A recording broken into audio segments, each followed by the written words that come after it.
미국 아카데미 시상식에서 4개 부분에서 상을 받은 한국 영화가 있습니다. 그 유명한 영화 기생충이죠.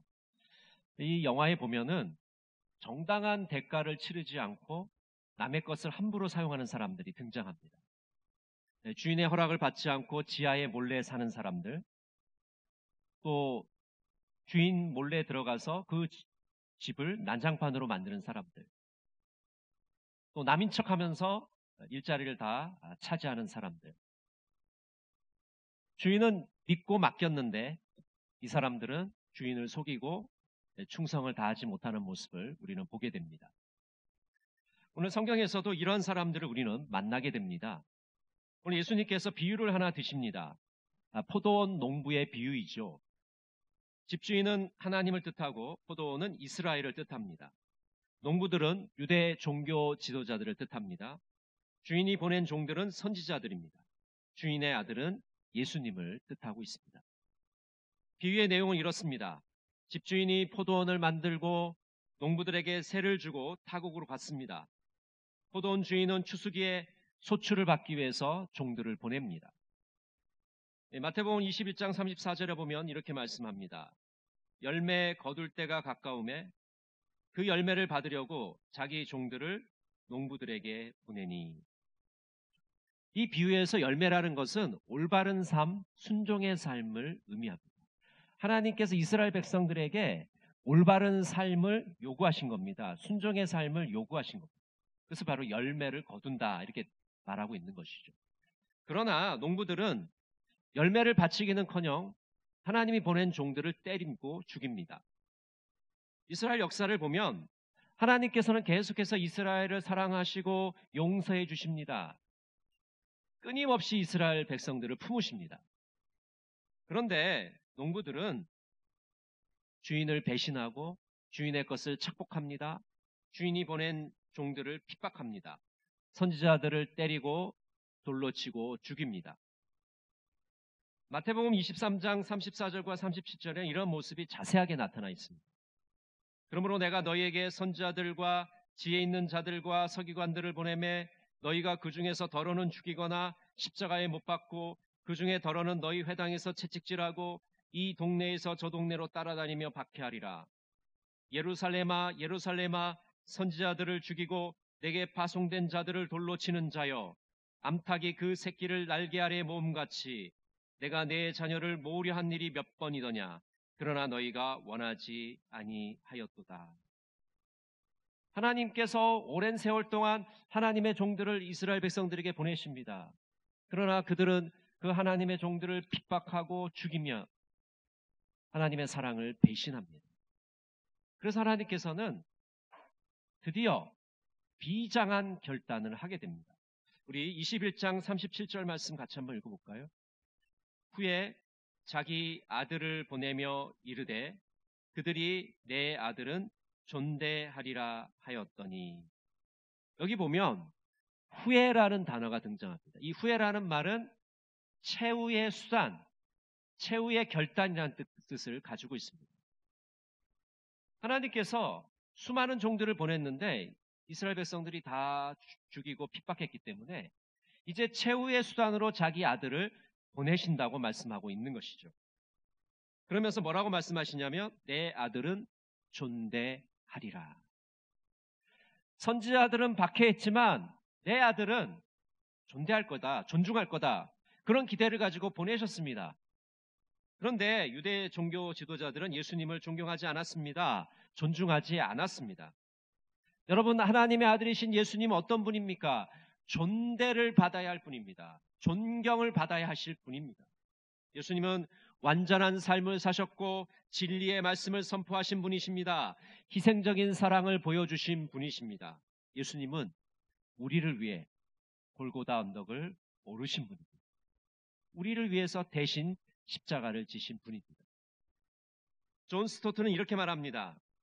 구약의 모든 자료를 재검토하고 이것들이 신약에서 그리스도께 적용되는 것을 숙고해 보면 우리는 십자가를 대속적인 희생이라고 결론 짓지 않을 수 없다. 대속적인 희생이다. 이렇게 이야기합니다. 여러분, 예수님의 죽음은 그냥 단순한 개인의 죽음이 아니에요. 뭐 잘못해서 벌을 받는 죽음도 아닙니다. 대속적인 죽음입니다. 우리의 죄를 용서해 주시기 위해서 대신 죽으신 죽음이에요. 희생적인 죽음이고 헌신적인 죽음이고 우리 대신 형벌을 받으신 죽음입니다.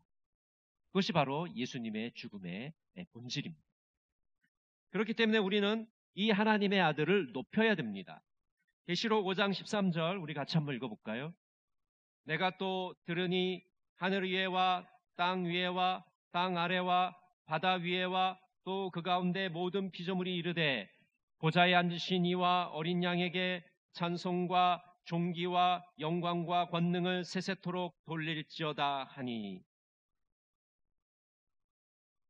우리는 우리를 위해 대신 죽으신 대속적인 죽음을 당하신 그 희생적인 사랑을 보여주신 예수님을 높여야 됩니다. 그분에게 찬송과 영광과 존귀를 올려드려야 됩니다. 예수 그리스도를 항상 찬송하고 찬미해야 됩니다. 그것이 바로 우리가 예수님을 존대하는 방식이죠. 이렇게 존대해야 될 분을 악한 농부들은 죽였습니다. 오늘 38절과 39절에 보면 이렇게 말씀합니다. 농부들이 그 아들을 보고 서로 말하되 이는 상속자니 자 죽이고 그의 유산을 차지하자 하고 이에 잡아 포도원 밖에 내쫓아 죽였느니라. 악한 농부들은 포도원 주인의 아들을 포도원 밖으로 내쫓아 죽였습니다.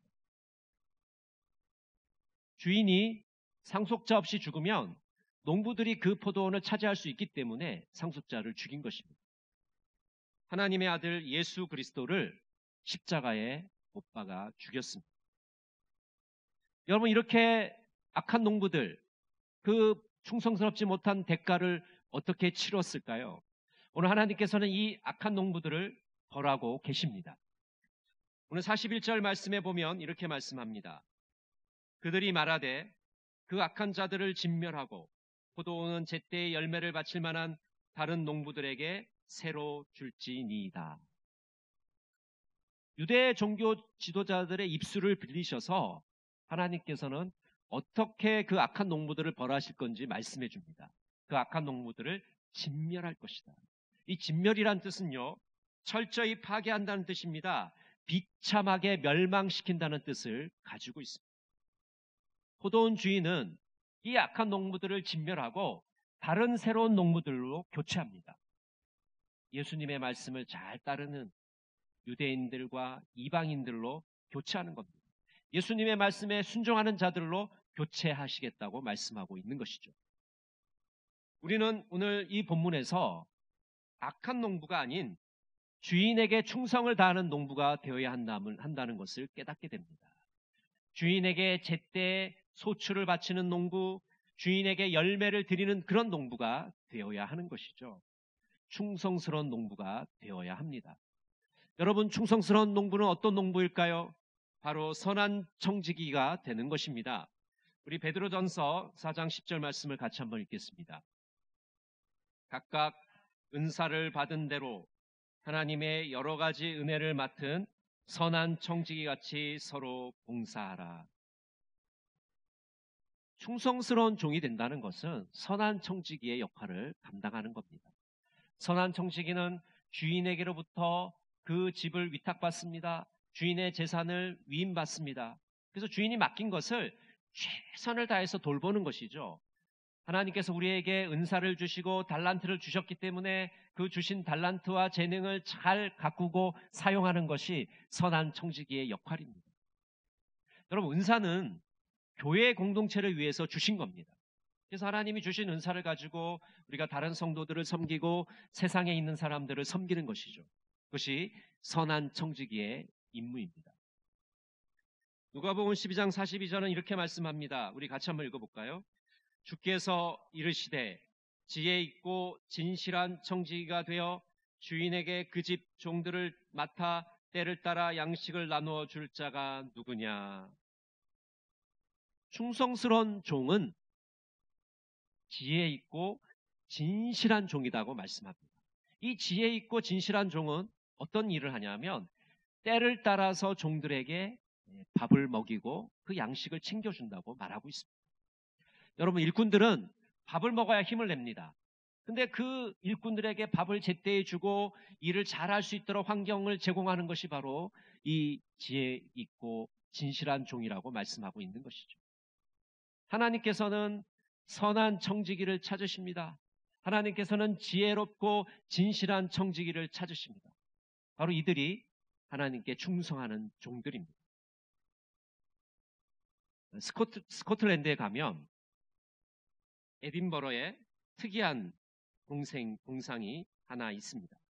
여러분, 보통 우리가 동상이라고 하면 사람의 모습을 이렇게 세워놨잖아요. 근데 여기는 정말 특이한 게 개의 모습을 하고 있어요. 개 한 마리가 이렇게 새겨져 있습니다. 이 개는 봅이라는 이름을 가진 그런 개인데요. 이 강아지 동상이 왜 에딘버러 시내에 세워져 있을까? 이 사연은 이와 같습니다. 이 보비의 주인은 런던 경찰이었던 존 그레이라는 사람입니다. 이 존 그레이가 이 보비를 데리고 런던에서 에딘버러로 여행을 가게 됩니다. 근데 존 그레이가 그만 그곳에서 병이 들어서 급작스럽게 죽게 돼요. 사망을 하게 됩니다. 그래서 이 존 그레이를 사람들이 프라이어스 교회라는 교회의 공동묘지에 묻게 됩니다. 근데 정말 놀라운 건 뭐냐면 이 보비가 주인이 죽었잖아요. 그런데 그 후로 14년 동안 이 주인이 묻혀있는 프라이어스 교회에 와서 주인의 곁을 지켰다는 겁니다. 한 분도 놀라는 분이 안 계시네요. 14일이 아니고요. 14년이 14년. 이 에딘버러 시민들이 정말 이 보비의 행동에 깜짝 놀랐습니다. 14년 동안 주인의 곁을 지킨 이 보비의 충성심에 너무나도 감동을 받았습니다. 그래서 14년 뒤에 이 보비가 이제 죽게 되는데 보비를 주인 곁에 묻어주게 되고, 그리고 그것을 기념하기 위해서 이 개의 동상을 세우게 된 것입니다. 14년 동안 죽은 주인을 위해서 충성을 다한 보비의 이 이야기를 우리가 들으면서 정말 우리가 하나님께 충성을 한다는 건 과연 어떤 의미를 가지고 있을까? 다시 한번 생각을 해보게 됩니다. 미국 LA에 가면 아서 윈스턴이라는 거리가 있습니다. 이 아서 윈스턴이라는 사람의 이름을 따서 만든 거리인데요. 이 아서 윈스턴은 흑인이었습니다. 그리고 아주 인종차별이 극심한 시대에 태어났습니다. 아서 윈스턴은 버스 운전을 하는 운전기사가 되고 싶었어요. 운전대를 닫고 싶었어요. 그런데 그 당시에는 흑인들을 너무나도 차별해서 흑인들은 운전기사를 할 수 없도록 했습니다. 그래서 아서는 할 수가 없어서 버스를 관리하고 수리하고 청소하는 그런 역할을 하게 됩니다.